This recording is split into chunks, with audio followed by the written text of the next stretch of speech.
3 sessions కూడా review ఇచ్చేటువంటి ప్రయత్నాన్ని చేస్తాను. ఒకసారి మీకు జ్ఞాపకం చేసేటువంటి ప్రయత్నాన్ని నేను చేస్తాను. మన ఉద్దేశం సాక్షిగా ఉండాలి. సో సాక్షిగా ఉండటం అనేది చాలా విలువైన స్థాయి, విలువైన స్థితి దేవుడు మనకిచ్చింది. రాయబారులుగా మనం ఉండాలి, పరిచారకులుగా, సాక్షులుగా మనం ఉండాలి అనే విషయాన్ని మనం మాట్లాడుకున్నాం. అయితే అంత ఉన్నతమైన స్థాయి కేవలం మనం అవగాహన లోపం వల్ల, వాక్యం పైన సరి అయినటువంటి స్పష్టమైనటువంటి అవగాహన లేకపోవటం వల్ల ఈరోజు సాక్ష్యాల పేరిట క్రైస్తవ్యమే అవమానపరచబడి, సాక్ష్యాల పేరిట క్రైస్తవ్యమే ఈ సమాజంలో నిలబడలేనటువంటి స్థితిగతుల్లోనికి మనం తీసుకొని వచ్చాం. అయితే అలా తీసుకొని రావటానికి ప్రస్తుతం మనం ఎటువంటి భక్తి విధానాన్ని, ఎటువంటి సాక్షి జీవితాన్ని మనం జీవిస్తున్నాం అనేటువంటి విషయాన్ని 2వ సెషన్లో మనం మాట్లాడుకున్నాం. 3వ సెషన్లో మనం మిషనరీలు ఏ రీతిగా సాక్షిగా వారు జీవించారన్న విషయాన్ని కూడా మనం మాట్లాడుకున్నాం. అయితే చిన్న విషయాన్ని మరోసారి నేను వివరణ ఇచ్చే ప్రయత్నాన్ని చేస్తాను. దేవుడు మనల్ని సాక్షులుగా ఉండటానికి మనల్ని పిలిచాడు. అది ఎవరి కోసం అంటే ఆయన కోసం. దేవుని దగ్గరికి వచ్చి మనం సాక్షులుగా ఉండాలంటే దేవుని దగ్గర నుంచి మనం సాక్ష్యం పొందాలి. అది హెబ్రీ పత్రిక 11వ అధ్యాయంలో మనం చూస్తున్నాం. అంటే మన పవిత్రమైన నడవడిక, మన యొక్క భక్తి జీవితం అదంతా కూడా ప్రజలు కాదు, పాస్టర్లు కాదు, పరిచారకులు కాదు, ఎవరు అంగీకరించాలి? దేవుడు అంగీకరించాలి. మన సాక్ష్యం మనం సమాజంలోనికి ఎలా తీసుకుని వెళ్ళాలి అని అంటే, దేవుని నమ్ముకున్న వారు కనుక వీరు చెడు పనులు వీరు చేయరు, దేవుడు నమ్ముకున్నారు కనుక వీళ్ళు పవిత్రంగా జీవిస్తారు అనేటువంటి సాక్ష్యాన్ని మనం పొందుకోవాలి. అయితే దేవుడు మన పట్ల కొన్ని కార్యాలు చేస్తాడు. కార్యాలు చేసిన తర్వాత వాటిని మనం సాక్ష్యాలుగా మనం చెబుతూ ఉంటాము. అక్కడే సమస్య అంతా వచ్చింది. కాబట్టి చెబుతున్న సాక్ష్యాలు ఒకసారి వాక్యం పైన అవగాహన కలిగి పరిచర్యలో ఉంటున్నటువంటి సేవకులతో మనం చర్చించి మాట్లాడి ఆ తర్వాతనే బయట మనం పబ్లిక్ ప్లాట్ఫామ్స్లో మాట్లాడే ప్రయత్నం చేస్తే మన సాక్ష్యాల బెడద అనేది కొంచెం మనకు తగ్గుతుంది. కనుక మనం జాగ్రత్తగా ఈ మూడింటిలో చాలా ప్రాముఖ్యమైనది ఏది అని అంటే, మొదటిది దేవునికి సాక్షిగా ఉండటం, రెండవది మన సాక్ష్యాన్ని మనం కాపాడుకోవటం, మూడోది మనం ఎక్కడైనా దేవుడు మన పట్ల చేసిన, మన కుటుంబం పట్ల చేసిన కార్యాల గురించి మాట్లాడుతున్నప్పుడు చాలా జాగ్రత్తగా మనం ఉండటం అనే విషయాలను మనం మాట్లాడుకుంటూ వచ్చాం. అయితే మొదటి శతాబ్దంలో సాక్షులుగా వారు ఎలా జీవించారో మనం చూసి మనం ముగించుకొని వెళ్ళిపోదాం. ఒక విషయాన్ని చెప్తాను, జాగ్రత్తగా వినండి. ఇశ్రాయేలీలు రోమీల కింద బ్రతుకుతున్న కాలం అది.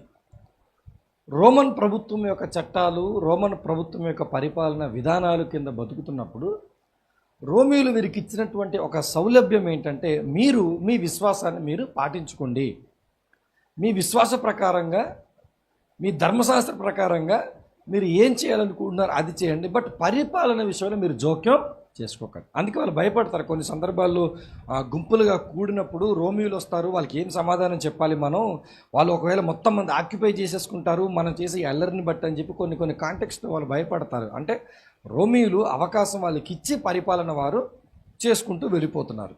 ఇప్పుడు ఇలాంటి ఆలోచన కలిగినటువంటి ఈ యొక్క ఇశ్రాయేలీయులు యేసుక్రీస్తు కోసం నిరీక్షణ కలిగి ఉన్నారు.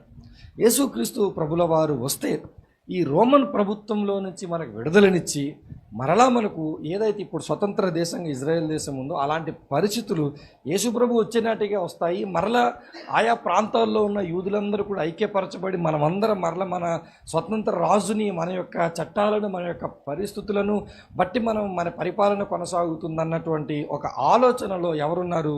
ఆనాటి ఇశ్రాయేలీయులు ఉన్నారు. అందుకే అపోస్తలుల కార్యాలు 1వ అధ్యాయంలో యేసుక్రీస్తు ప్రభుల వారిని శిష్యులు అడిగినటువంటి ప్రశ్న ఏంటి అని మనం ఒకసారి చూడగలిగితే, అపోస్తలుల కార్యాలు 1వ అధ్యాయము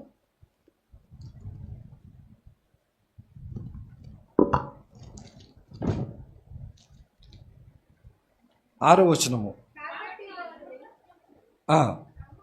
ప్రభువా, ఈ కాలమందు ఇశ్రాయేలునకు రాజ్యము మరల అనుగ్రహించదవా అని ఆయన.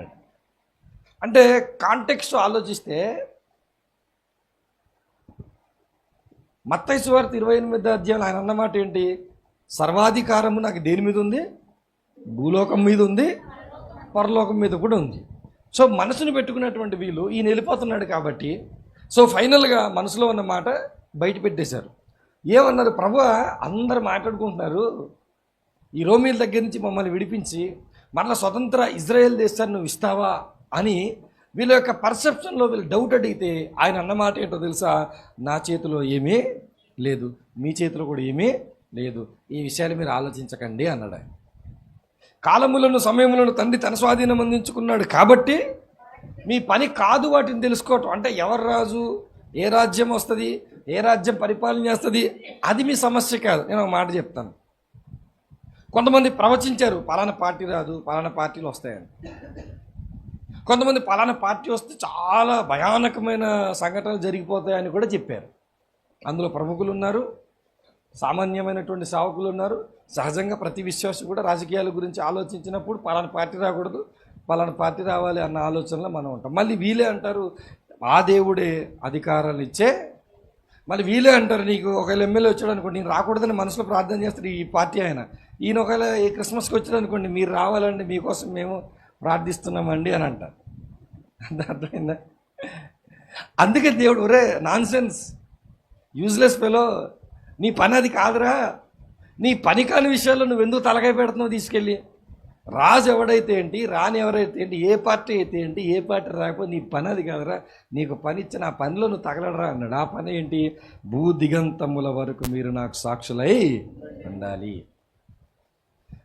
పలానా పార్టీ వస్తే అనుమతులు వచ్చేస్తాయి, సభలు పెట్టేసుకోవచ్చు, స్వార్థలు చేసుకోవచ్చు అని ఆలోచించే వారందరూ కూడా మరలా చెప్పండి, వాళ్ళు ఈ లోకానుసారంగా మన రెండవ సెషన్లో మాట్లాడుకున్నట్టుగా గిబియోను నివాసులు వంటి వారు.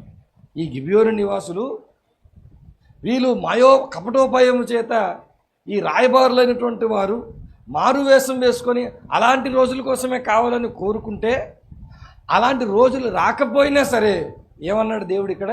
మీరు నాకు సాక్షులై, అవకాశాలు ఉంటే కదా, అవకాశాలు లేకపోయినా సరే, అంటే అవకాశాలు లేకపోయినా మీరు నాకు సాక్షులై ఉండమన్నాడు అని దేవుడు అన్నాడు. అంటే ఆయనకి తెలియదా ఎలాంటి మార్గాల్లో ఆయన పరిచర్యాన్ని చేయిస్తాడు? నువ్వు బొమ్మెట్టేసుకున్నావు, ఇదిగో ఫ్లెక్సీలో నా ఫోటోలు కనబడాలి, మీటింగ్ పాంప్లెట్స్లో నేను కనబడాలి, యూట్యూబ్లో నేను వైరల్ అయిపోవాలి, అప్పుడే నేను సేవ చేసినట్టు. మీ వైపు ఆ జబ్బు సోకిందో లేదో కానీ అన్నకు తెలుసు, కోనసీమ ప్రాంతంలో ఆ జబ్బు భయంకరంగా ఉంటుంది. ఆ జబ్బు ఏంటి?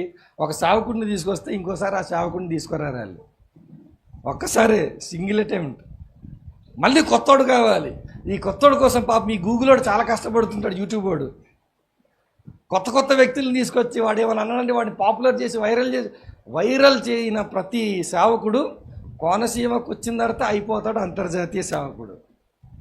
ఒక్కసారి మీరు కోనసీమ మీటింగ్లు ఎలా ఉంటాయి ఎప్పుడైనా చూడండి, క్రిస్మస్లు మీరు చూడండి, సభలు మీరు చూడండి, ఆ కొబ్బరి తోటల మధ్య, ఆ లైటింగ్ల మధ్య, ఆ భోజనాల మధ్య స్వర్గం ఇక్కడే ఉందనిపిస్తుంటుంది నాకు. మా అత్తగారిది కోనసీమ, దేవుడు నన్ను ఆశీర్వదించాడు అలాగా అక్కడ ఉండడానికి. ఇప్పుడు గమనించండి, స్వర్గం ఇక్కడే ఉందన్నట్టుగా. ఇప్పుడు అలాంటి సౌలభ్యాలు కానీ చట్టాలు కట్ చేస్తాయంటే కంగారైపోరాలు. అయిపోయి కొబ్బరి తోటల మధ్య మీటింగ్లు పెట్టకపోతే ఎలాగా, భోజనాలు పెట్టకపోతే ఎలాగా, గొప్ప సేవకుల్ని పిలవకపోతే ఎలాగా, ఎంత ఆయాసపడిపోతారు, ఎంత బాధపడిపోతారు. ప్రభు అంటున్నాడు, రాజ్యాలు మీకు అనుకూలంగా ఉన్నప్పుడు కాదురా నాయన, లేదా స్వతంత్ర రాజ్యమైనప్పుడు కాదురా నాయన, రాజ్యాలు మీకు అనుకూలంగా లేకపోయినా, అధికారాలు మీకు అనుకూలంగా లేకపోయినా, ప్రతికూల పరిస్థితులు వచ్చినా మీరు నాకు సాక్షులై ఉండండి. ఎప్పటి వరకు? భూ దిగంతముల వరకు మీరు నాకు ఏమై ఉండాలి? ఒక మాటలో చెప్పాలంటే మొదటి శతాబ్దపు క్రైస్తవులకి ఒక ఆశయం ఉంది, ఒక గోల్ ఉంది. ఆ గోల్ ఏంటో తెలుసా? చూద్దాం. అపోస్తలుల కార్యాలు 3వ అధ్యాయము, అపోస్తలుల కార్యాలు 3వ అధ్యాయము 15వ వచనాన్ని చూద్దాం. అపోస్తలు, మీరు జీవాధిపతిని చంపితిరి గాని దేవుడు ఆయనను మృతులలో నుండి లేపెను. మీరు జీవాధిపతిని చంపేశారు, జీవానికి అధిపతిని మీరు చంపేశారు. ఇది మీ పాత్ర, ఇది మీ పని, మీది మీరు చేశారు, పొరపాటు ఏమి లేదు. కానీ దేవుడు పని దేవుడు చేశాడు. దేవుడు పని ఏంటంట? ఆయనను మృతులలో నుండి లేపాడు. మీ పని చెప్పాము మేము, మీరు చంపేశారు. దేవుడి పని చెప్పాము, ఆయన లేపేశాడు. ఇప్పుడు మా పని ఏంటో తెలుసా? అందుకు మేము సాక్షులం. మీరు చంపింది మేము చూసాం, మీరు చంపాలనుకున్న ప్రణాళికలు రచించినప్పుడు మేము విన్నాం, మీరు ఎలా ఆయన్ని పట్టుకున్నారు ఆ పన్నాగాలన్నీ మాకు తెలుసు. మీరు మాలోనే ఒకటిని లాగేసుకొని ఆ లాగేసుకున్న వాడి ద్వారా అడ్రస్ కనుక్కొని పట్టుకెళ్ళి నరక హింసను మీరు చూపించి చంపింది మేము చూసాం. అదంతా చూసినప్పుడు మాకు గజ గజ గజలాడిపోయాం. ఎందుకు తెలుసా? మా నాయకుడికే మీరు ఇలాంటి ట్రీట్మెంట్ ఇచ్చారంటే మరి ఆయన ఫాలోవర్స్కి మాకు ఎలాంటి ట్రీట్మెంట్ ఇస్తారు మీరు? మేము గజ గజ గజ భయపడిపోయి ఇంకా మన పని అయిపోయిందిరా బాబు అనుకున్నప్పుడు మరలా మా ప్రభు ఏం చేశాడు? ఆయన మృతులలో నుండి, ఇప్పుడు దేనికి ఆశ్చర్యపడాలి? మృతులలో నుండి లేచిన దానికి ఆశ్చర్యపడాలా? ఇప్పుడు దేనికి భయపడాలి? మృతులలో నుండి లేపిన ప్రభువుకు భయపడాలా, లేదా మీరు చంపేస్తారన్న మీకు భయపడాలా? మాకు ఇప్పుడు వాక్యం గుర్తొస్తుంది. ఆ వాక్యం ఏంటో తెలుసా? యేసు ప్రభు మాతో అన్నాడు, అరే మీరు దేహాన్ని చంపేవారికి మీరు ఏమవ్వకూడదు. మరి ఎవరికి భయపడాలంట? ఆత్మను దేహాన్ని కలిపి నరకములో వేసే వాడికి మిక్కిలి భయపడమన్నాడు. వీళ్ళకి అర్థమైపోయింది ఒక గోల్, ఇంకా మేము ఎవడికి భయమే పడం. అది రాజు కావచ్చు, అధికారి కావచ్చు, పోలీసు కావచ్చు, చట్టం కావచ్చు. మేము అనైతికంగా వ్యవహరించినంత వరకు, చట్ట విరుద్ధంగా వెళ్ళనంత వరకు, శాసనాలను అతిక్రమించినంత వరకు, మా దేవుడు మాకు పరిమితులు ఇచ్చేంత వరకు మా ఆశయం ఏంటో తెలుసా? మీరు చంపిన ఆయన లేపిన ప్రభువుకు మేము సాక్షులం. మీరు నాతో మాట్లాడండి, నేను ప్రభు గురించి మాట్లాడతా. మీరు నన్ను పలకరించండి, నేను ప్రభు గురించి మాట్లాడతా. మీరు నా ఇంటి దగ్గర రండి, నేను ప్రభు గురించి మాట్లాడతా. నా ప్రయాణం దగ్గర రండి, నా ప్రభువుని గురించి మాట్లాడతా. నేను తినే దగ్గర రండి, ప్రభువుని గురించి మాట్లాడతా. నేను ఎక్కడ కూర్చున్నా అక్కడికి మీరు రండి, నేను సాక్షిని. నా పని ఏంటో తెలుసా? మాట్లాడతా. ఇప్పుడు టీచర్ గారు అనుకోండి, ఆయన పని ఏంటి? పాఠాలు చెప్పుకోవటం. ఆయన వెళ్ళి గన్ను పట్టుకున్నాడు అనుకోండి, ఆయన లోపలేసేస్తారు. ఇప్పుడు కలెక్టర్ గారి పనులు అనుకోండి, ఆయన డిస్ట్రిక్ట్ మొత్తాన్ని మేనేజ్ చేసుకుంటారు. ఆయన వెళ్ళి సాఫ్ట్వేర్ కంపెనీలో ఆ వర్క్ చేసావు, ఈ వర్క్ చేసావు అంటే నువ్వు ఎవడో మాకు తెలియదు పోరా అని వాళ్ళు, ఎవడి పని వాడు చేయాలి, ఎవడి పనిలో వాడు క్రమశిక్షణకి వెళ్ళిపోవాలి. ఇప్పుడు మన పని ఏంటో తెలుసా? మనం సాక్షులం. ఈ సాక్షులమైన మనకున్న పని ఏంటో తెలుసా? మనము ఏం చేయాలో తెలుసా? క్రీస్తుకు సాక్షులుగా మనము ఉండాలి. ఇదే అపొస్తలుల కార్యాలు మొదటి అధ్యాయము 22వ వచనాన్ని ఒకసారి మనం చూద్దాం. 22వ వచనం. యోహాను బాప్తిస్మం ఇచ్చినది మొదలుకొని ప్రభు అయిన యేసు మన యొద్ద నుండి పరమునకు చేర్చు కొనబడిన దినము వరకు ఆయన మన మధ్య సంచరించుచుండిన కాలమంతయు మనతో కలిసిన వీరిలో ఒకడు, మనతో కూడా. ఇప్పుడు దేని గురించి అంట? మరలా చెప్పాలి ఒకసారి గట్టిగా. ఆయన పునరుద్ధానమును గూర్చి ఏమై ఉండాలంట? అంటే నీ మెసేజ్లో సెంట్రల్ థీమ్ ఏమై ఉండాలి తెలుసా? పునరుత్థానం, రిజరక్షన్. ఈస్టర్ మెసేజ్ తీసుకొచ్చి చెప్తున్నాడు అనుకోకండి. మీకేం తెలుసా? పునరుద్ధానం అంటే అది ఈస్టర్ రోజే మాట్లాడాలి. మరియా యోసేపు అన్నామంటే అది క్రిస్మస్ రోజు మాట్లాడాలి. అలా కొన్ని బ్లాక్స్ పెట్టుకున్నారు చాలామంది. ఇప్పుడు నేను చెప్తున్న మాట ఏంటి తెలుసా? మనం సాక్షులం. దేనికి సాక్షులం? పునరుద్ధానమును గురించి మనం సాక్షులం. పునరుద్ధానం అంటే ఏంటి? చనిపోయిన మరలా తిరిగి జీవాన్ని పొందుకోవడం. రిజరక్షన్ అంటే ఏంటో తెలుసా? మనిషి ఇదిగో ఈ లోకంలో బ్రతికినంత కాలం ఇదే బ్రతుకనుకొని ఈ బ్రతుకులోనే మగ్గిపోతున్న మనిషి దగ్గరికి వెళ్ళి, ఈ బ్రతుకులో కష్టాలను తట్టుకోలేని మనిషి దగ్గరికి వెళ్ళి, ఈ బ్రతుకులో నష్టాలను తట్టుకోలేని మనిషి దగ్గరికి వెళ్ళి, ఒరే నాయన బ్రతుకు ఇదే కాదురా, అసలైన బ్రతుకు ఉంది, ఆ బ్రతుకు బ్రతకడానికి ఈ బ్రతుకు అని వాళ్ళకి ఒక సెంట్రల్ మెసేజ్ ఏం చెప్పాలి తెలుసా? పునరుత్థానం ఉంది, లైఫ్ ఆఫ్టర్ డెత్ ఉంది అని వాళ్ళకి చెబుతూ ఒక ఎవిడెన్స్ ఏంటి అంటే యేసుక్రీస్తు ప్రభుల వారు తిరిగి లేచారు అని చెప్పటమే మనం సాక్షులుగా ఉండటం. ఇప్పుడు మరణించిన తర్వాత జీవితాన్ని గురించి ఎవడికి అవసరమండి? ఎవడైనా మరణానికి ముందే కదా ఆలోచించుకుంటాడు. మరణం తర్వాత ఎవడు ఆలోచిస్తాడండి అని ఒకళ్ళు మీరంటే, నా మాట మీకు అర్థమైందా? ఎవడైనా ఆలోచిస్తే మరణం ముందే ఆలోచిస్తాడు తప్ప చచ్చిపోయిన తర్వాత గురించి ఎవడు ఆలోచిస్తాడు? ఆలోచించినా వాడికి తెలియదు. మరి చచ్చిపోయిన తర్వాత ఎవడికి తెలియని విషయం నేనేం చెప్పానురా అంటే ఒక్క మాట చెప్తాను. చచ్చిపోయిన తర్వాత జీవితం ఉందని తెలిసిన వాడు ఈ బతుకు బాగా బతుకుతాడు. మీ పాయింట్ అర్థమైంది? ఎవడు బాగా చదువుతాడు? ఫెయిల్ అయిపోతే మా నాన్న నన్ను తాట తీసేస్తాడు అన్నోడు ఒళ్ళు దగ్గరెట్టుకొని రాశాక తర్వాత చూద్దామనుకుని నాలంటోడు ఉంటాడు. ఆడ అయిపోయాక అప్పుడు ఏడుస్తుంటాడు. మరణం తర్వాత జీవితం ఉందన్న సత్యాన్ని అర్థం చేసుకుంటే, మరణం తర్వాత జీవితం ఉందన్న సత్యం మీద వంట పట్టించుకుంటే, ఈ జీవితంలో ఎలా బతకాలో తెలిస్తే ఆ జీవితం బాగా బతుకుతాం. ఈరోజు బ్రతికే బ్రతుకులు అందరూ కష్టాలు నష్టాలు కొని తెచ్చుకోవడానికి గల కారణం ఏంటో తెలుసు? విజన్ సరిగ్గా లేకపోవటం. ఒకడు బాగా తాగుబోతుడైపోయాడు. ఎందుకు తాగుబోతుడైపోతాడు? మొన్న ఆ మధ్య మాకు తెలిసిన ఒక వ్యక్తి చనిపోయారు. చాలా యవ్వనంలో ఉన్నాడు, చాలా అందంగా ఉన్నాడు. ఆయన చనిపోయాడు. ఎందుకు చనిపోయాడు అని ఎంక్వైరీ చేసి సూసైడ్ చేసుకున్నాడు. ఎందుకు చనిపోయాడు అని ఎంక్వైరీ చేసుకుంటే చాలా రోజుల నుంచి తాగడానికి డబ్బులు అడుగుతున్నాడంట.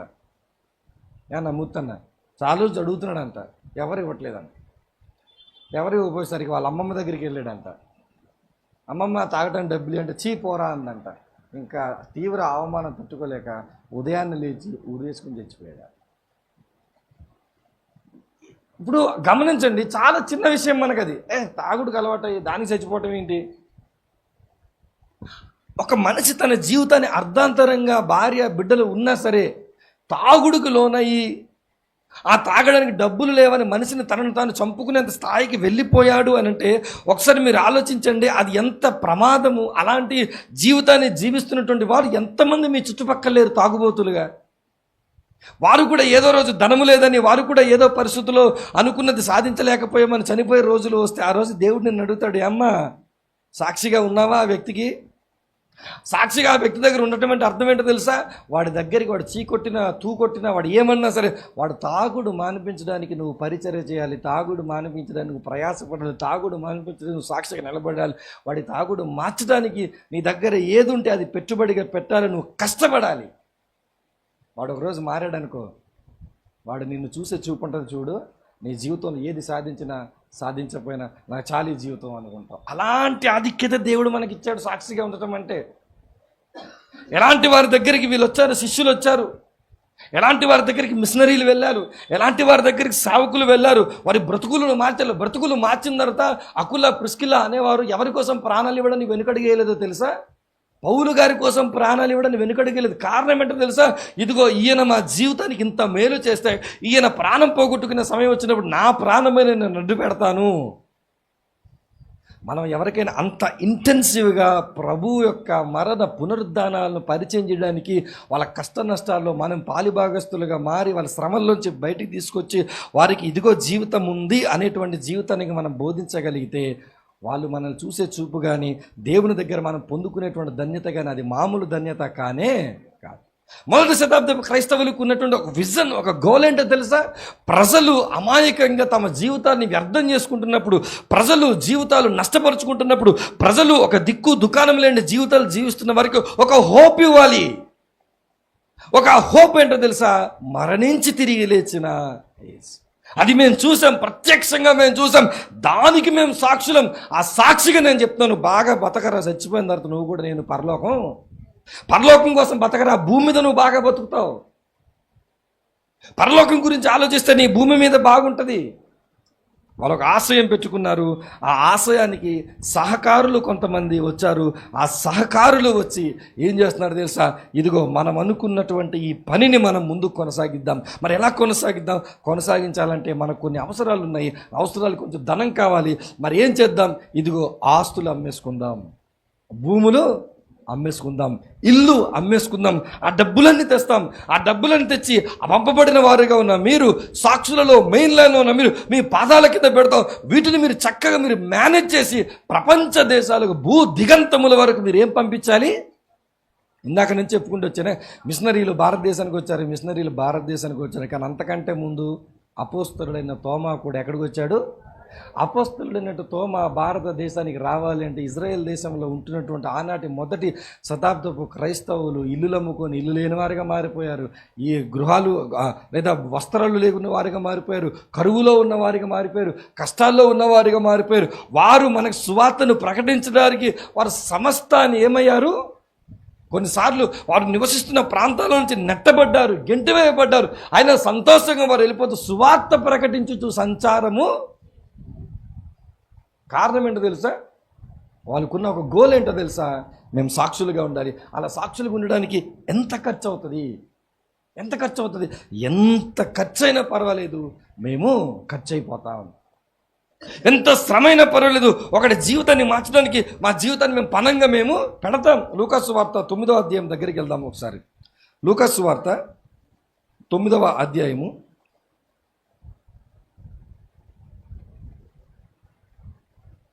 1వ వచనాన్ని చూద్దాం. ఆయన తన 12 మంది శిష్యులను పిలిచి సమస్తమైన దయ్యముల మీదను శక్తిని, అధికారమును, రోగమును స్వస్థపరచు వరమును వారికి అనుగ్రహించి దేవుని రాజ్యమును ప్రకటించుటకును. ఇందాక నేను చెప్పుకుంటూ వచ్చాను కదా, ఒక చేత్తో బైబిల్ పట్టుకున్నారు, ఒక చేత్తో ప్రజల యొక్క అవసరాలను గుర్తించారు. దేవుని రాజ్యాన్ని ప్రకటించడానికి, రోగులను స్వస్థపరచడానికి వారిని పంపించేటప్పుడు వరకు ఒక మాట చెప్పాడు. మీరు ప్రయాణం చేసేటప్పుడు మీరు ఏం తీసుకెళ్ళకూడదో తెలుసా?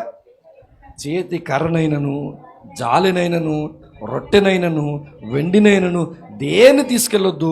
రెండు అంగీలు ఉంచుకోవద్దు. మీరు ఏ ఇంట ప్రవేశింతురో ఆ ఇంటనే బస చేసి అక్కడి నుండి బయలుదేరండి. మిమ్మల్ని ఎవరు చేర్చుకున్నారో ఆ పట్టణములో నుండి బయలుదేరినప్పుడు వారి మీద సాక్ష్యమునుటకు మీ పాదధూళి దిలిపియుడని వారితో చెప్పిన వారు బయలుదేరి అంతటా స్వార్థ ప్రకటించుచు రోగులను స్వస్థపరచుచు ఏం చేశారంట? గ్రామాల్లో సంచారము చేశారు. యేసుప్రభు వాళ్ళకి చెప్తున్న మాట ఏంటి తెలుసా? ఏమి తీసుకెళ్ళకండి. ఎలా ప్రభు? మరి ఏం తీసుకెళ్ళకపోతే? మీరేం తీసుకెళ్ళకండి, నేను మీతో ఇందాక చెప్పాను, పాస్పోర్ట్ ఉంటే మీకు చాలు.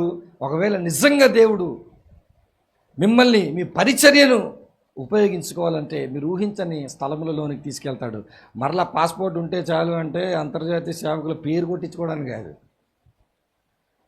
మనోళ్ళు విదేశాలకు వెళ్తారు, అక్కడ ఎవరు ఉంటారో తెలుసా? తెలుగు వాళ్ళే ఉంటారు. ఆ తెలుగు వాళ్ళకి వాక్యం చెప్తారు. ఇక్కడికి వచ్చి మేము దుబాయ్ వెళ్ళి వాక్యం చెప్పి వచ్చామంటారు. ఆ దుబాయ్ వెళ్ళి తెలుగు వాళ్ళకి చెప్పారు, దుబాయ్ వాళ్ళకి చెప్పలేదు.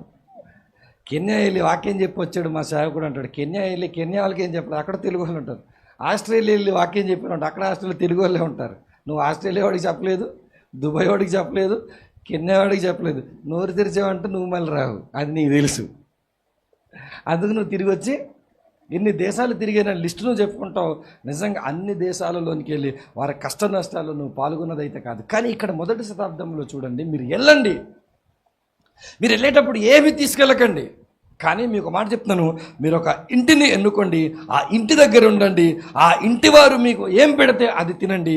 మీరు సువార్త ప్రకటించి ఆ ప్రాంతంలో తిరిగేంత వరకు మీరు ఏం చేయాలో తెలుసా? ఆ ఇంట్లోనే ఉండండి. మీరు చాలా జాగ్రత్తగా గమనించండి. యేసు ప్రభు తన శిష్యులకు చెబుతున్నటువంటి మాట మనకు మాదిరి చూపించడానికి.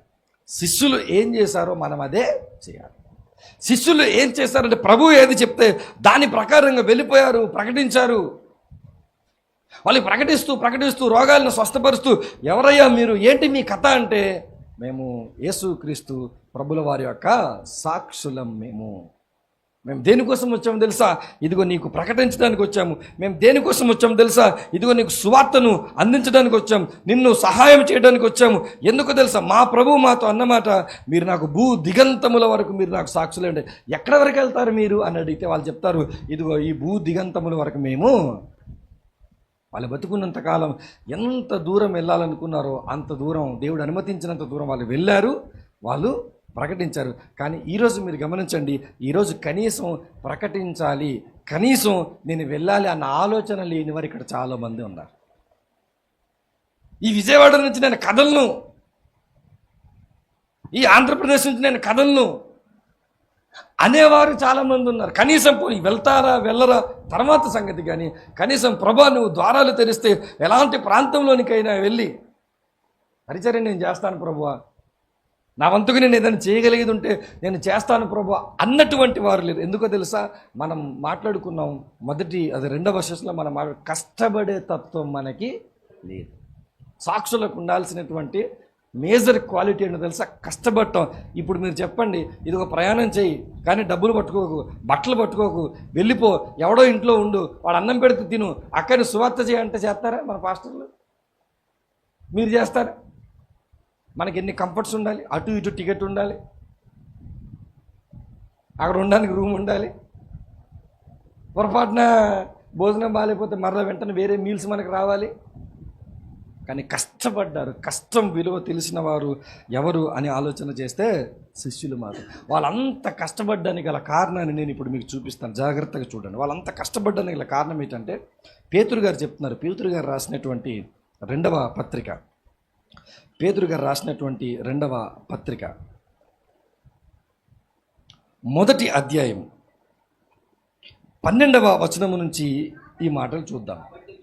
కాబట్టి మీరు ఈ సంగతులను తెలుసుకొని మీరు అంగీకరించిన సత్యమందు స్థిరపరచబడి ఉన్నను వీటిని గూర్చి ఎల్లప్పుడూ మీకు జ్ఞాపకము చేయుటకు ఆల్మోస్ట్ నేను చనిపోతాను అనే మైండ్ సెట్లోనికి వచ్చేసారు. ఎవరు తెలుసా?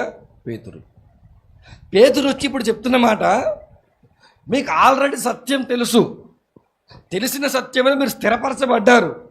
అయినా సరే నేను మీకు ఏం చేస్తున్నాను తెలుసా? జ్ఞాపకం చేస్తున్నాను. నేను ఏం జ్ఞాపకం చేస్తున్నానో చెప్తున్నాడు ఆయన. మన ప్రభు అయిన యేసుక్రీస్తు నాకు సూచించిన ప్రకారముగా నా గుడారము త్వరగా విడిచిపెట్టి వలసి వచ్చినని ఎరిగి నేను ఈ గుడారములో ఉన్నంత కాలము ఈ సంగతులను జ్ఞాపకం చేసి మిమ్మల్ని రేపుట న్యాయమని ఎంచుకొనుచున్నాను. నేను మృతి పొందిన తర్వాత కూడా మీరు నిత్యము వీటిని జ్ఞాపకము చేసుకున్నట్లు జాగ్రత్తగా ఇంట్రడక్షన్ ఇచ్చాడు తన గురించి. ఎలాంటి ఇంట్రడక్షన్ తెలుసా?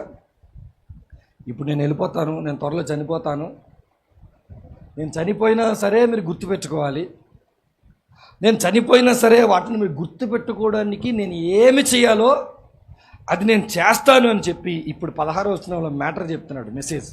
ఎలాగనగా చమత్కారముగా కల్పించిన కథలను అనుసరించి, బాగా చమత్కారముగా కల్పించిన కథలను అనుసరించి, అంటే ఈరోజు ప్రజలకు బాగా అర్థమవడానికి యేసుప్రభు ఉపమానాలు చెప్తే మనం ఏం కోరుకుంటున్నాం? కథలు కోరుకుంటున్నాం. మనమేం కోరుకుంటున్నాం? జీవిత గాథలు కోరుకుంటున్నాం. వాళ్ళు భూమి మీద దేవుని కోసం తెగ చేసేసారని కాదులే, కానీ మీరు ఫలానా దగ్గర నుంచి వచ్చారంట కదా, మీరు ఫలానా ప్రాంతం నుంచి వచ్చారంట కదా, మీ సాక్ష్యం మాకు కావాలి. దేనికి ఆ సాక్ష్యం? ఎందుకు ఆయన పిలిపించుకొని సాక్ష్యం చెప్పారంటే, సాక్ష్యం వింటే ఏమొస్తుంది? విశ్వాసము. అలాంటి సాక్ష్యాలు వింటే ఉన్న విశ్వాసం పోతుంది. అలాంటి వ్యక్తుల సాక్ష్యాలు వింటుంటే, అందుకేనండి చమత్కారముకు కల్పించిన కథలను అనుసరించి కాదు, మన ప్రభు అయిన యేసుక్రీస్తు యొక్క శక్తిని, ఆయన రాకడని మేము మీకు అలా చెప్పలేదు, మేము స్టోరీస్ మీకు చెప్పలేదు, మేము ఈ మధ్యకి ఏదో కొన్ని స్టోరీలు తీసుకొచ్చి ఎక్స్ప్లెయిన్ చేయలేదు. మేము ఏం చేశామో తెలుసా? మేము కన్నులార చూసాము ఆయన గొప్పతనాన్ని, కన్నులార చూసి చెవులార మేము విన్నాం. ఏంటో తెలుసా? ఈయన నా ప్రియకుమారుడు, ఈయన యందు నేను ఆనందించుచున్నానన్న శబ్దము మహాదివ్య మహిమ నుండి ఆయనకు వచ్చినప్పుడు తండ్రి అయిన దేవుని వల్ల ఘనతయు మహిమయు ఆయన పొందగా మేము ఆ పరిశుద్ధ పర్వతం మీద ఆయనతో కూడా ఉన్న వారమే. ఆ శబ్దము ఆకాశం నుండి రాగా ఒక ఎక్స్పీరియన్స్ వచ్చింది పేతురు గారికి. అదేంటో తెలుసా? కన్నులారా చూశారంట ఆ ప్రభువుని, ఒక ఎక్స్పీరియన్స్ వచ్చింది, చెవులారా విన్నారంట ఆ ప్రభు యొక్క గొప్పతనాన్ని. ఇప్పుడు ఆయన చెప్తున్నాడు, అలా విన్న మేము మీకు ఆయన శక్తిని గురించి చెప్పాము తప్ప కథల ద్వారా మేము మీకు చెప్పలేదు. స్టోరీస్ మీ దగ్గరికి తీసుకురాలేదు. కళ్ళ ముందు మేము చూసాం, కళ్ళ ముందు చెవులారా విన్నాం, ఆ విన్నామని చెప్పి ఆయన అన్నాడు మాట. ఇంకో మాట ఏంటో తెలుసా? ఇంత ఎక్స్పీరియన్స్ ఉన్నా సరే, ఇంత అనుభవం ఉన్నా సరే, ఇంతకంటే విలువైనది మీకు నేను ఒకటి చెప్తాను. ఇంతకంటే విలువైనది ఏంటో తెలుసా? స్థిరమైన ప్రవచన వాక్యము మనకు ఉన్నది. తెల్లవారి వేకువ చుక్క మీ హృదయములలో ఉదయించు వరకు ఆ వాక్యము చీకటి గల చోటున వెలుగుచ్చు దీపమై ఉన్నట్టుంది. దాని యందు మీరు లక్ష్యం ఉంచిన ఎడల, ఒక మాట చెప్తా, వెళ్ళి కష్టపడండి అయ్యా అంటే శిష్యులు వెళ్ళి కష్టపడ్డారు. ఆస్తులు అమ్ముకోండి అయ్యా అంటే శిష్యులు ఆస్తులు అమ్ముకున్నారు. ఎందుకయ్యా అంటే వాళ్ళు చెప్తారు, మేము కల్లారా కొన్ని అనుభవాలను మేము ప్రభుతో మేము చూసాం. ఈ అనుభవాలే ప్రభుతో చూస్తాం. ఇప్పుడు ఆ అనుభవాలు కూడా ఒకవేళ మాకు కావాలంటారేమో, దానికంటే స్థిరమైంది ఏంటో తెలుసా? దేవుని వాక్యం. ఈ వాక్యం మీద మీరు దృష్టి పెట్టండి. ఎలాగనగా ప్రవచనం ఎలా పుట్టదంట? ఊహ వలన. అంటే రాయబడిన ఈ వాక్యం అంతా కూడా మనుషులు పరిశుద్ధాత్మ వలన ప్రేరేపింపబడిన వారే దేవుని మూలముగా. అంటే వారి దగ్గర కేవలం ఏముందో తెలుసా? వినండమ్మ జాగ్రత్తగా. వారి దగ్గర కేవలం ఏముంది తెలుసా? వాక్యం మాత్రమే. ఈ వాక్యం వారిని ఏం చేసింది తెలుసా? కష్టపడండి, ఈ వాక్యం ఆస్తులు అమ్ముకోండి, ఈ వాక్యం నడవండి, ఈ వాక్యం దెబ్బలు తిన్నా తినండి, ఈ వాక్యం హింసలు పొందండి, ఈ వాక్యం నరక యాత్ర అనుభవించిన ఓకే యాక్సెప్ట్ చేయండి, ఈ వాక్యం యాకోబును ఖడ్గముతో చంపించిన ఓకే, పేతురును చెరసాల్లో పెట్టిన ఓకే, పౌలును చెరసాల్లో పెట్టిన ఓకే, యోహానును చెరసాల్లో పెట్టిన ఓకే. వీరందరూ ఇన్ని కష్టాలు గుండా, అంటే ఒక మాటలో చెప్పాలంటే యేసుక్రీస్తు ప్రభుల వారి తర్వాత పెంతెకొస్తున్న పండుగ దినం నాడు వీళ్ళందరూ కూడుకున్న తర్వాత పేతురు వాక్యం చెప్తే ఒకసారి 5,000 మంది, ఒకసారి 3,000 మంది మార్చబడ్డారు. అనేక వేల మంది మార్చబడిన వీరందరూ కూడా ఒకసారి ఏమయ్యారో తెలుసా? చెల్లా చెదురైపోయి ఎవడికి వాడు వాళ్ళ ప్రాణాన్ని అరచేతిని పెట్టుకుని ఒక్కొక్కడు ఒక దేశంలోనికి వెళ్ళిపోయినా సరే వాళ్ళందరికీ కామన్గా ఒక ఆశయం ఉంది. ఆశయం ఏంటో తెలుసా? మనం ఎక్కడున్నా మనం సువార్తను ప్రకటించాలి, ఎక్కడున్నా మనం సాక్షులుగా ఉండాలి. వారందరూ అలా కట్టి పెట్టింది ఏంటో తెలుసా? దేవుని వాక్యం. నువ్వు సాక్షిగా నిలబడటానికి, నువ్వు సాక్షిగా ఉండటానికి నీకు కావాల్సింది ఏంటో తెలుసా? ఆయన వాక్యం. ఇంకా నేను స్పష్టంగా చెప్తాను. కొలస్సీ పత్రిక దగ్గరికి వెళ్దాం. కొలస్సీ పత్రిక 3వ అధ్యాయము 1వ వచనాన్ని చూద్దాం.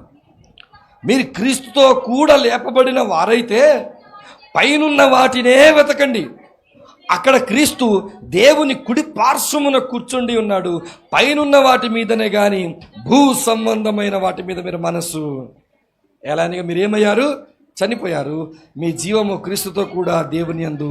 చాలా జాగ్రత్తగా వినండి, చాలా జాగ్రత్తగా వినండి. ఇదే అసలు కీ పాయింట్. మనం సాక్షిగా ఉండాలంటే మనకు ఉండాల్సింది ఏంటో తెలుసా? హెవెన్లీ మైండ్ సెట్ మనకి ఉండాలి. అది లేదు ఈరోజు. పరలోక సంబంధమైన మనసు ఉండాలి. అది చెప్తున్నాడు కొలస్సీ సంఘంలో పౌలు గారు. శిష్యులు పరలోక సంబంధమైన మనసుతో ఉన్నారు. మొదటి శతాబ్దపు క్రైస్తవులు పరలోక సంబంధమైన మనసుతో ఉన్నారు. అందుకే ప్రశంసలు వచ్చినా వాళ్ళు బాధపడలేదు, నిందలు వచ్చినా బాధపడలేదు, సమృద్ధి వచ్చినా బాధపడలేదు, కరువు వచ్చినా బాధపడలేదు. వారు ఎందుకు అలాగ ఉన్నారంటే వాళ్ళకు దగ్గర ఉందని తెలుసా? పరలోక సంబంధమైన మైండ్ సెట్ వారికి ఉంది. ఎవరైతే ఇదిగో క్రీస్తు సాక్షులుగా ఈరోజు ఉండాలనుకుంటున్నారో మీకు ఉండాల్సిన మైండ్ సెట్ ఏంటో తెలుసా? హెవెన్లీ మైండ్ సెట్ ఉండాలి. భూలోకంలోనే ఉండాలి, కానీ పరలోక సంబంధమైన మనస్తత్వం మీకు ఉండాలి. ఈరోజు ఎంతమంది క్రైస్తవుల్లో పరలోక సంబంధమైన మనస్తత్వం ఏర్పడింది? ఎంతమంది క్రైస్తవులు ఈరోజు హెవెన్లీ యాటిట్యూడ్తో బతుకుతున్నారు? ఎంతమంది పరలోక సంబంధమైనటువంటి బహుమానాలు ప్రతిఫలాల కోసం బతుకుతున్నారు? ఎంతమంది పరలోకం చేరాలి కాబట్టే మేము ఈ లోకంలో చచ్చిపోయినా పర్వాలేదు, కోల్పోయినా పర్వాలేదు, నష్టపరచబడినా పర్వాలేదు, ఎవరికి మేము భయపడము. ఆయన చనిపోయి తిరిగి లేచాడు, చనిపోయి తిరిగి లేచిన ఆ పునరుద్ధానానికి సాక్షులుగా మేము ఉండాలి. మా గొప్ప ఏం కాదు, మా మహిమ ఏం కాదు, మా గుర్తింపు ఏం కాదు, ఆయన మాత్రమే గణపరచాలి అనుకునేటువంటి పరలోక సంబంధమైన మనస్తత్వం ఈరోజు మీలో ఉందా? పరలోక సంబంధమైన మనస్తత్వం లేని వారు ఎవ్వరు కూడా మనం మాట్లాడుకున్న మిషనరీలా పని చేయలేరు.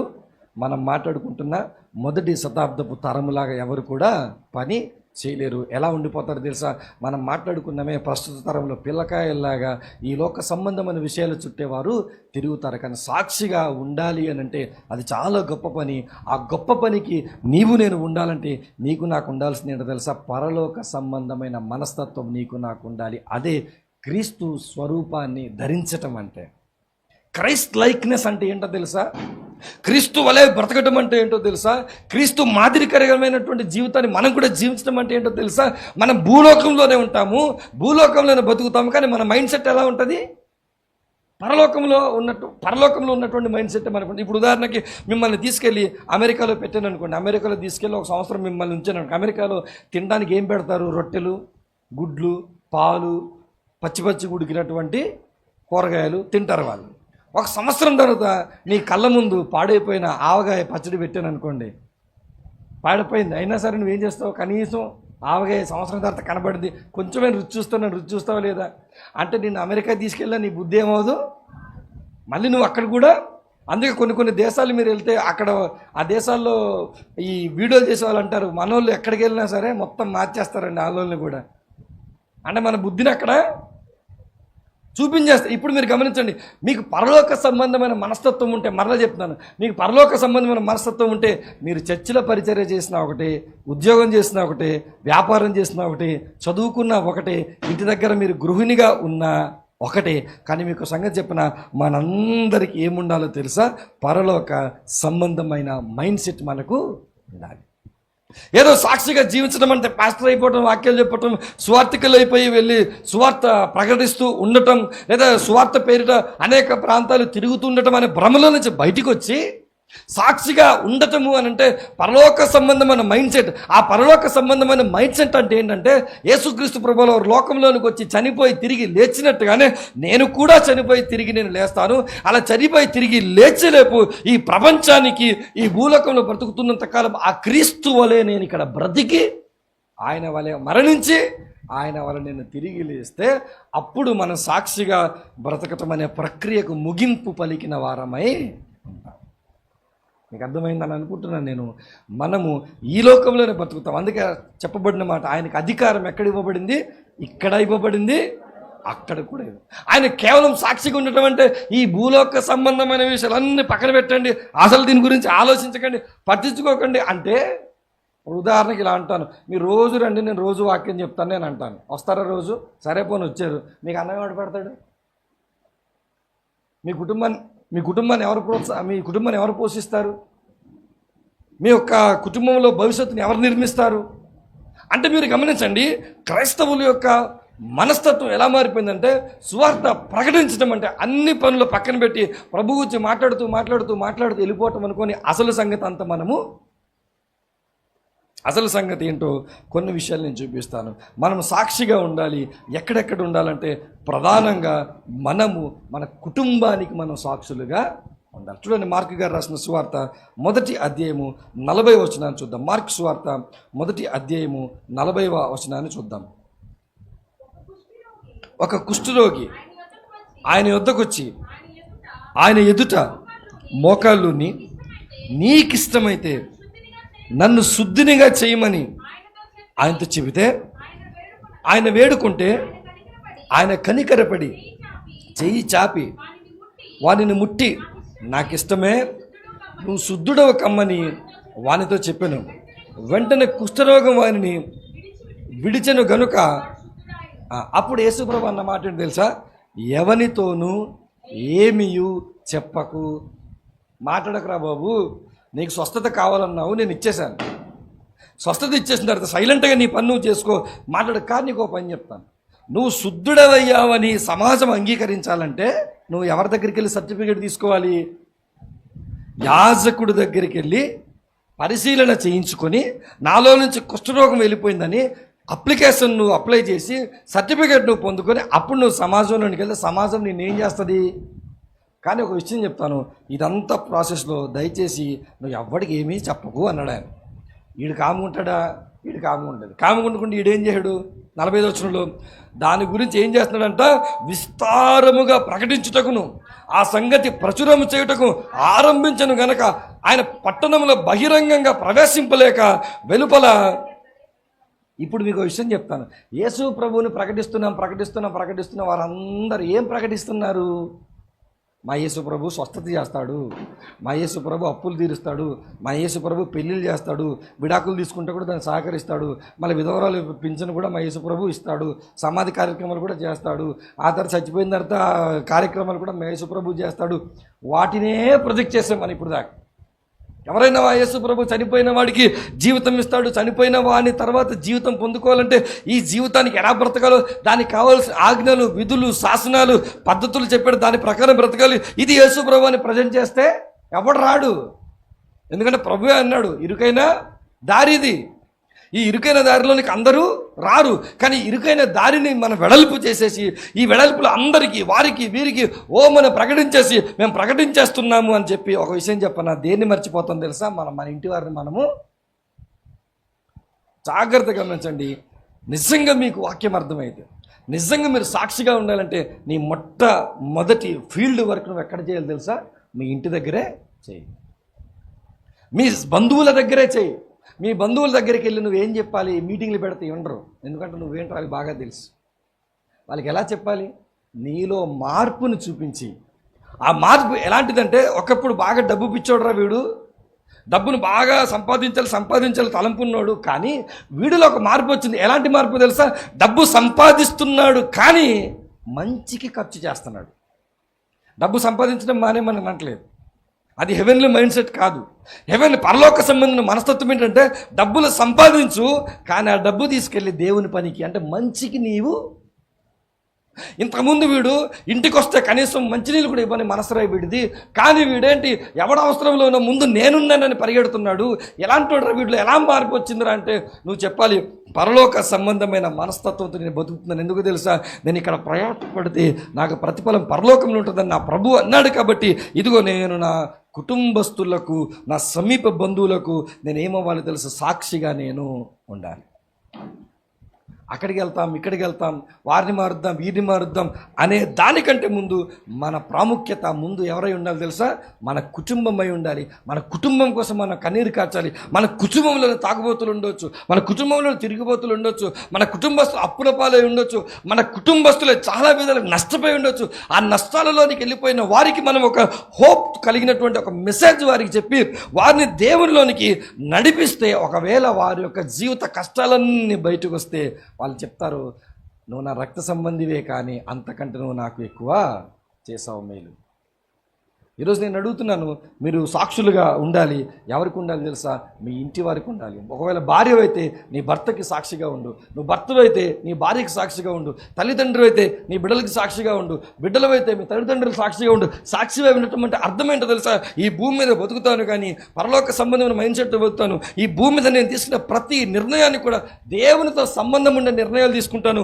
ఈ భూమి మీద నేను డిజైన్ చేసుకునే ఈ జీవితం అంతా కూడా వాక్యానుసారంగా దేవుడు కోరుకున్నదిగా. నేను మరలా చెప్తున్నాను, భక్తిలో బతకటం అంటే, సాక్షిగా బతకటం అంటే ఈ జీవన సంబంధమైన విషయాలన్నీ పక్కన పెట్టడం కాదు.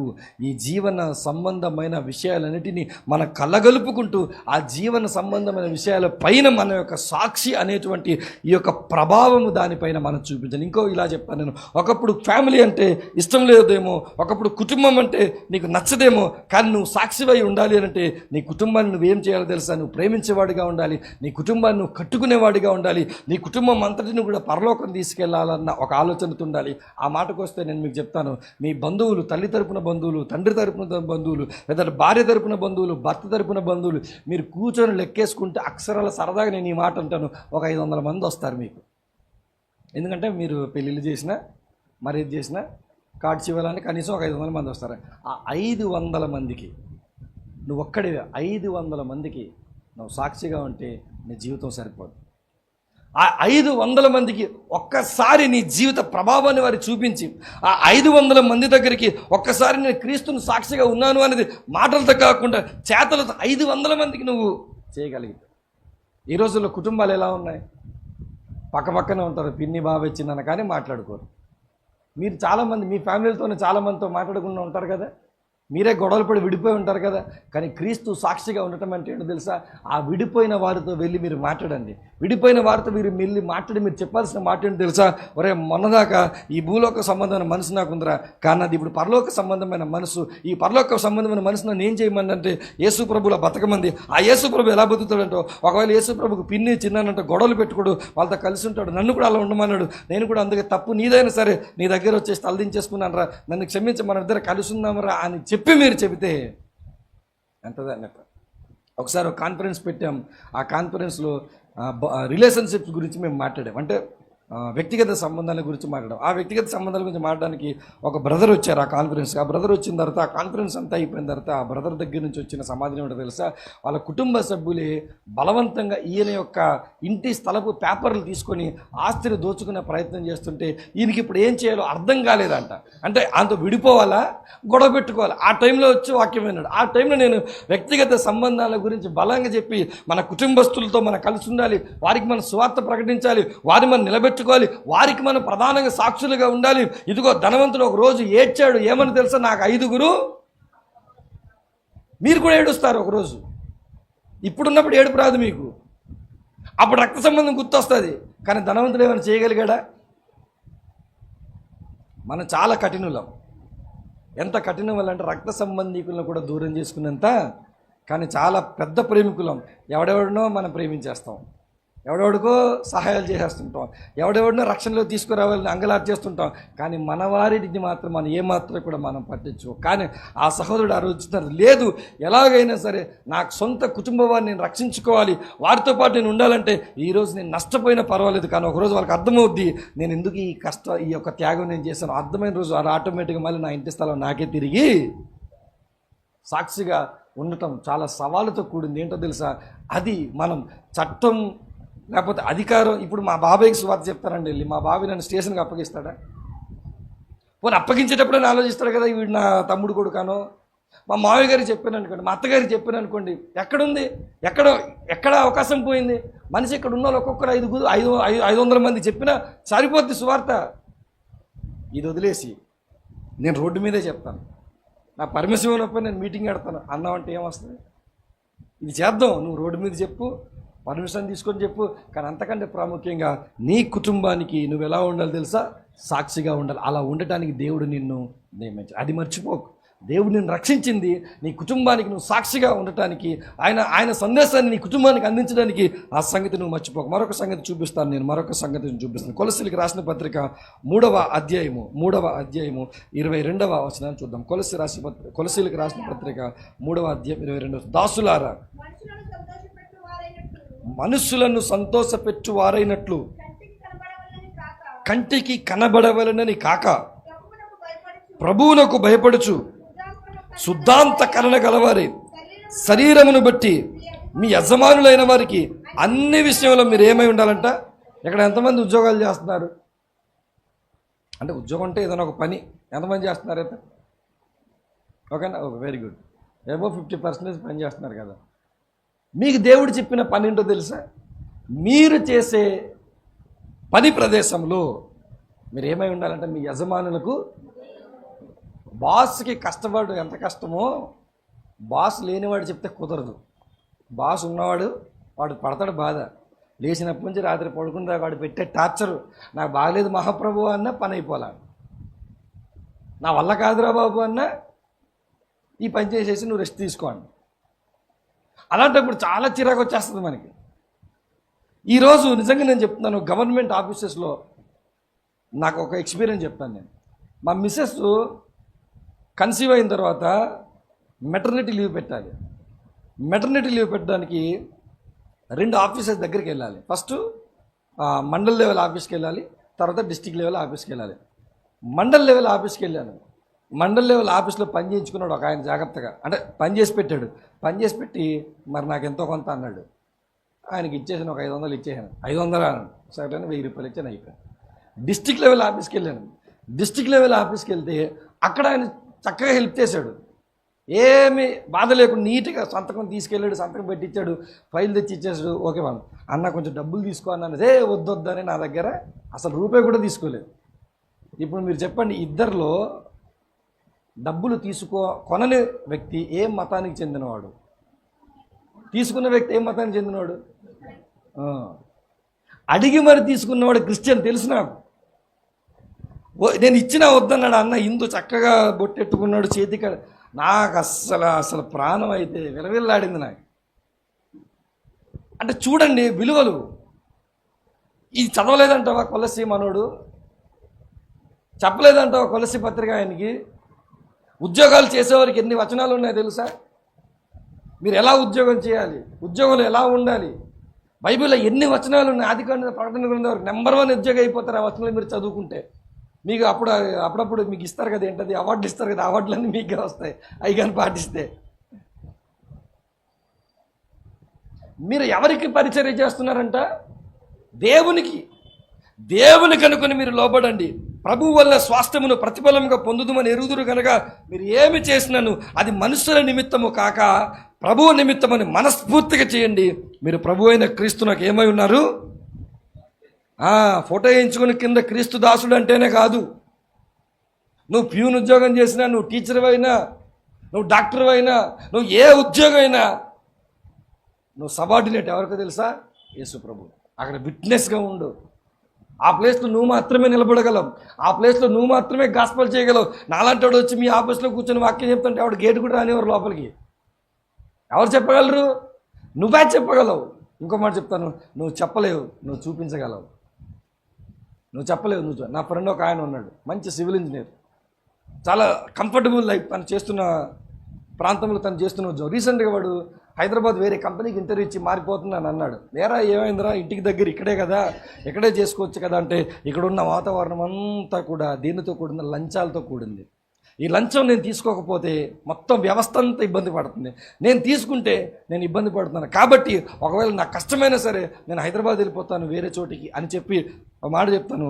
ఆయన రిజైన్ చేసేటప్పుడు ఇదే పాయింట్ స్పెసిఫిక్గా చెప్పి రిజైన్ చేయడానికి, నేను ఇక్కడ ఉండలేను సార్, ఎందుకంటే లంచం తీసుకోమని నన్ను. ఈరోజు ఆ మాట విన్నటువంటి ఆ రిజైన్ లెటర్ యాక్సెప్ట్ చేసిన ఆయనకి ఈరోజు నొప్పిగా ఉండకపోవచ్చు, కానీ ఏదో ఒక రోజు లంచం తీసుకుంటూ పట్టుబట్టడానికి ఏసీబీ వాళ్ళకి ఆ రోజు మా ఫ్రెండే గుర్తొస్తాడు. ఆ రోజు ఒకటి రిజైన్ చేయడు నా దగ్గర, ఆ లంచం తీసుకొని మేము బలవంతం చేసాం కాబట్టి. అది గాస్పల్, అది సాక్షిగా ఉండటం, అది విట్నెస్గా ఉండటం, అది హెవెన్లీ మైండ్ సెట్ కలిగి ఉండటం. ఈరోజు అలాంటి స్వార్థికులు కావాలి, అలాంటి సాక్షులు కావాలి, అలా నిలబడే వాళ్ళు కావాలి. చదువుకునే వాళ్ళు చాలామంది ఉన్నారు. ఈ చదువుకునే వాళ్ళకి నేను చెప్తున్నాను చూడు, టాప్ ర్యాంకర్స్ అన్ని మన వాళ్ళు ఎవరు రారు. మొన్న ఒక చర్చిలో పాస్టర్ గారు అంటున్నారంట, ఒక అమ్మాయి ఉందంట, అమ్మాయి చాలా బాగా చదివేదంట, కానీ ఎగ్జామ్ పాస్ అయింది. కానీ ఆమె గురించి పాస్టర్ గారు చెప్తున్న మాట అంటే, ఈమె ఒకప్పుడు బాగా చదివేది కానీ ఇప్పుడు ఏం చదవట్లేదు, అయినా పాస్ అయిపోయింది. అప్పుడు పాస్టర్ గారు అన్నాడు, ఒకప్పుడు బాగా చదువుకునేదానివి కదమ్మా, ఎందుకు చదువు మానేసో? ఓహో చదువు మానేసి ప్రార్థన చేసుకుంటున్నావా అని అన్నాడు ఆయన.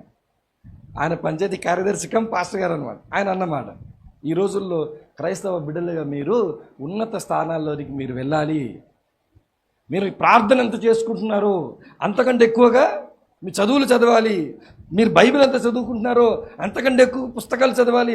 గట్టిగా మాట్లాడితే చర్చెస్లో ఈరోజు ఏం లేదు తెలుసా, లోకజ్ఞానం లేదు చాలామంది. గట్టిగా ఏదైనా మాటలు మాట్లాడితే మనల్ని ఏమి చెప్పలేరు. మనకు ఇజ్రాయెల్ చరిత్ర తెలుసు, భారతదేశ చరిత్ర, ఇజ్రాయెల్ భౌగోళిక స్వరూపం తెలుసు, మన దేశపు భౌగోళిక స్వరూపం మనకు. అందుకే వాళ్ళు మన మీద ముద్రేస్తారు, వీళ్ళు ఇక్కడే ఉండి దేశద్రోహులుగా వీళ్ళు. దేవుడు చెప్తున్న మాట, మీరు పనిచేసే చోట నాకు సాక్షులుగా ఉండండి, ఆ పని చేసే చోట మీరు నాకు సాక్షులుగా మీరు మాత్రమే ఉండగలరు. ఆ మాట చెప్తాను, నువ్వు ఉండాలనే దేవుడు నీకు ఉద్యోగం ఇచ్చాడు, కానీ ఉద్యోగం వచ్చిన తర్వాత ఏం చేస్తున్నావు? తయారుగా డబ్బులు తెచ్చుకొని ఈఎంఐలు కట్టుకొని నీ జీవితాన్ని సాఫీగా. నీకు దేవుడు జాబ్ ఇచ్చాడు, నీకు దేవుడు బిజినెస్ ఇచ్చాడు, నీకు దేవుడు ఒక ఆధిక్యతనిచ్చాడు, ఆధిక్యతను ఉపయోగించుకుని ఒక సాక్షిగా ఉండు. నీ పొజిషన్ నాకు రాదు, నా పొజిషను నీకు రాదు, కానీ నీ పొజిషన్ ద్వారా, నీ యొక్క జాబ్ ప్లేస్లో నీ ప్రభావం ద్వారా ఒక్కరైనా నీ విలువలను బట్టి మార్చబడే స్థితిగతులు వస్తే అది ఎలా ఉంటుందో తెలుసా? నిజంగా దేవునికి చాలా ఘనత. తెస్సలోనికీయులకు రాసినటువంటి మొదటి పత్రిక 4వ అధ్యాయము, తెస్సలోనికీయులకు రాసినటువంటి మొదటి పత్రిక 4వ అధ్యాయము 9వ వచనాన్ని చూద్దాం. సహోదర ప్రేమను గురించి మీరు రాయనక్కర్లేదు. చివరికి వచ్చేసరికి ఒక మాట ఉంటుంది, సంఘమునకు వెలుపటి వారి ఎడల మర్యాదగా మనం ఏం చేయాలంట? సొసైటీ మనల్ని అబ్జర్వ్ చేస్తుంది. ఎవరు అబ్జర్వ్ చేసినా చేయకపోయినా సొసైటీ మన నడవడికిని అబ్జర్వ్ చేస్తుంది, మన ఫ్యామిలీ ఎలా ఉందో అబ్జర్వ్ చేస్తుంది, మన జాబ్ ఎలా చేస్తున్నామో అబ్జర్వ్ చేస్తుంది, మనం ఏ వస్తువులు కొంటున్నామో అబ్జర్వ్ చేస్తుంది, ఏమి తింటున్నామో అబ్జర్వ్ చేస్తుంది, ఎలాంటి ఫెస్టివల్స్కి వెళ్తున్నామో అబ్జర్వ్ చేస్తుంది, ఎలాంటి కార్యక్రమాలు చేస్తున్నామో అబ్జర్వ్ చేస్తుంది. ఇప్పుడు సమాజం అంతటి కూడా, ఇప్పుడు సమాజం అంటే మీరు నివసించే మీ ప్రాంతమే మీకు సమాజం. మీ ప్రాంతానికి మీరు ఏమై ఉండాలంట? సాక్షులుగా మీరు ఉండాలి. మీరు నివసించే మీ ప్రాంతం, మీరే గొడవలు పెట్టుకొని, మీరే శత్రులుగా మారిపోయి, మీరే ఎవరితో మాట్లాడలేని స్థితిలో ఉండి ఇక్కడికి వచ్చి మీరు ప్రార్థన చేసినా, ఇక్కడికి వచ్చి మీరు వాక్యం చదివినా, మీరు సాక్ష్యం చెప్పినా, దేవుడు అంటాడు ఆ గిబియోను నివాసులు చేసిన నాటకం కంటే నువ్వే ఎక్కువ చేస్తున్నావు అమ్మాయి అంటాడు. వాళ్ళు చేసిన నటన కంటే నీ నటనే ఇంకేమైనా కొత్త వాటి క్రియేట్ చేయలేము. ఆస్కర్ కంటే కొత్త వాటిని క్రియేట్ చేయి. ఏం నటిస్తున్నావు అమ్మాయి? బయట ఒకలా ఉన్నావు, చర్చిలో ఒకలాగా. గమనించండి, చర్చ్ దగ్గరికి వచ్చిన నీవు ఇక్కడ నేర్చుకున్నది సమాజము దగ్గరికి తీసుకొని వెళ్ళి సమాజంలోని ఇన్ఫ్లుయెన్స్ చూపించవలసిన వారిని. ఈరోజు సమాజంలో సంఘము ఏమి ఇన్ఫ్లుయెన్స్ చేయలేకపోతుంది, కానీ సమాజమే సంఘం మీద ప్రభావం చూపిస్తుంది. ఎందుకో తెలుసా? సాక్షులుగా బ్రతకాలన్న తలంపు ఎవరికి కూడా లేదు. నేను నా ఊరిలో సాక్షిగా ఉండాలి, నేను నా ఇంట్లో వారికి సాక్షిగా ఉండాలి, నేను పనిచేసే చోటు నేను సాక్షిగా ఉండాలి, నన్ను ఎవడైనా చూస్తే వీడు భూమి మీద బతుకుతాడు కానీ వీడి ఆలోచనలు ఎప్పుడు చూడు పరలోక సంబంధమైన ఆలోచనలే, వీడి నిర్ణయాలు పరలోక సంబంధమైనవే, వీడి పద్ధతులు పరలోక సంబంధమైనవే, వీడి వ్యవహారాలు పరలోక సంబంధమైనవే, వీడు ఎప్పుడు చూసినా పరలోక సంబంధమైన వాడిగా ఉంటాడంటే ఆ రోజు క్రీస్తును మనము ప్రకటించిన వారు. అది కాకుండా మనం నోరు తెరిచి మృతుల పునరుద్ధానం, చచ్చిపోయాడు లేచాడు అని మనం చెబితే అది జస్ట్ లిటరల్ మెసేజ్ తప్ప అది ప్రభావవంతమైన మెసేజ్ కానే. ఆ ప్రభావవంతమైన మెసేజ్ ఒకవేళ అదే యేసు ప్రభు సువార్త అని చెప్పాలనుకుంటే నీకంటే బాగా ఆకాశం చెప్తుందంట, నీకంటే బాగా ప్రకృతి చెప్తుందంట. కానీ వాటికి భాష లేదు, మాటలు లేవు, స్వరము లేదు. అవి చెప్పేదానికంటే నువ్వు చెప్పేదేంటి తోటకూర? నువ్వు చెప్పేది ఏమి లేదు అసలు. నీ ద్వారా ఆయన ఎందుకు మాట్లాడాలనుకుంటున్నాడు అని అంటే సజీవమైన నీవు సజీవమైన మాటలు వారికి చెప్పాలంటే సజీవంగా క్రీస్తును చూపించగలగాలి నీ జీవితంలో. యోహాను గారు రాసిన 3వ పత్రిక 12వ వచనం చూద్దాం, ముగింపులోనికి వెళ్తున్నాం. యోహాను గారు రాసిన 3వ పత్రిక 12వ వచనము.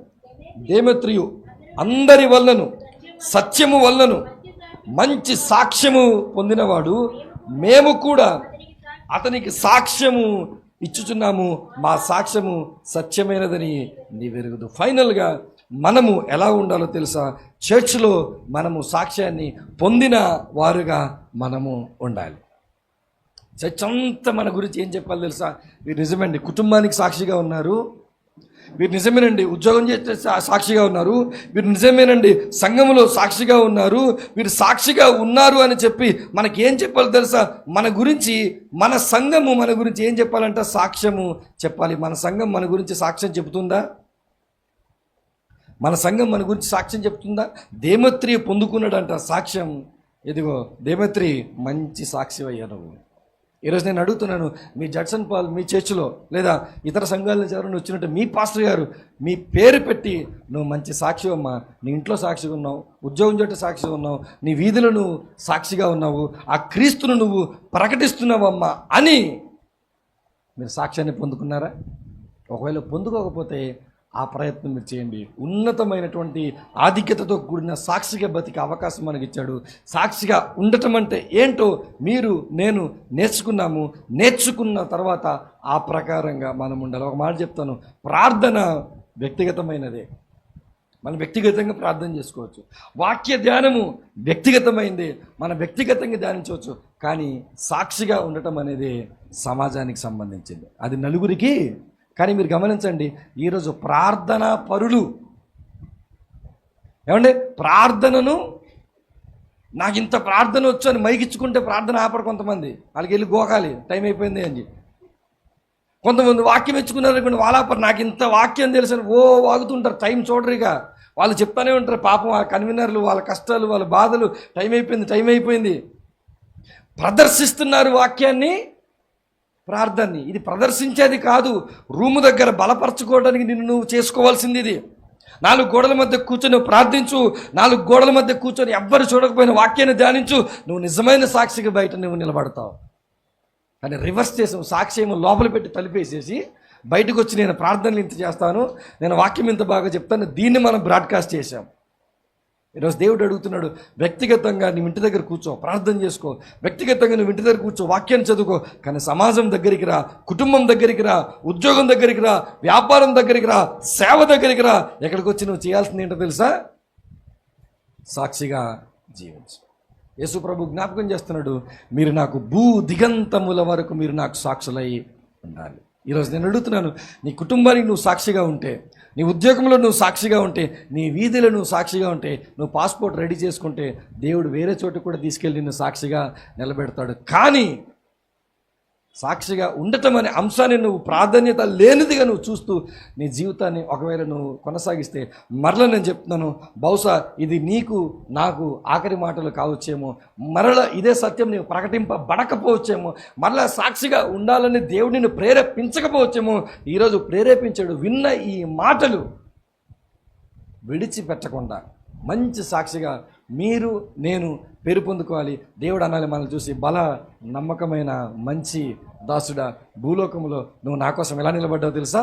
సాక్షిగా నిలబడ్డావు. కష్టం వచ్చినా, ఇబ్బంది వచ్చినా, ఇరుకులు వచ్చినా, వేదనలు వచ్చినా, నలుగురిని నిందించిన, చట్టాలు వచ్చి అరికట్టేసిన, అపహాసించిన, ఇదిగో ప్రపంచమంతా నీకు వ్యతిరేకంగా నిలబడిన, నువ్వు కరెక్ట్గా నిలబడి నీ కుటుంబం, నీ పనిచేసే ప్రాంతం, నీ ప్రాంతం, నేనెవ్వడు దీని నుంచి నేను దూరం చేయలేడు, ఈ మూడిట్ల మీద మీరు సాక్షులుగా నివసించగలిగితే చర్చిలు మూసేసినా పర్వాలేదు, ఈ మూడిట్ల మీద మీరు సాక్ష్యంగా నిలబడితే సభలు ఆపేసినా పర్వాలేదు, మరొకటి చేసినా పర్వాలేదు, మనం మన ప్రభావాన్ని చూపిస్తూనే దేవుడు అందుకు పిలిచారు. మొదటి శతాబ్దంలో వాళ్ళు అదే చేశారు. కుటుంబాలు కట్టుకున్నారు, పనులు మంచిగా చేసుకున్నారు, వాళ్ళు నివసిస్తున్న ప్రాంతాలని మార్చారు, సంఘాల నుంచి మంచి మంచి పేర్లు పొందుకున్నారు. తదనుగుణంగా జరిగినట్టు గొప్ప కార్యం ఏంటో తెలుసా? దేవుడు వారికి ఇచ్చిన బాధ్యతను సంపూర్ణంగా నెరవేర్చి సంతోషంగా దేవుని దగ్గరికి వారు, ఇక నీ వంతు నా వంతు వచ్చింది, దేవుని కొరకు మనం ఏం చేశాము ఏం చేయలేదు అన్నది పక్కన పెట్టి దేవుని కొరకు మనం సాక్షిగా బతుకుతున్నామా లేదా అన్న ఒక్క సంగతిని మనసును పెట్టుకొని మీరు తిరిగి వెళ్ళాలని మనస్ఫూర్తి కోరుకుంటూ తలలో ఉంచండి. చిన్న ప్రార్థన చేసుకుని ముగించుకుందాం. తండ్రి, నీకు వందనాలు ప్రభువా. మాతో మాట్లాడి కొద్ది మాటలు బట్టి నీకు స్తుతులు, నీకు స్తోత్రాలు తెలియపరుస్తున్నాను. విన్న ఈ అంశము చేత బలపరచబడిన మేమునైనా నీ కొరకు మేము సాక్షులుగా ఉండే కృపను మా పైన ఉంచమని ప్రార్థిస్తూ ప్రాధేయపడు. ప్రభును ప్రియరక్షకుడనే యేసుక్రీస్తు నామమున పేరిట ప్రార్థన అడుగుచున్నాను పరమ తండ్రి, ఆమేన్. అందరికీ వందనాలు.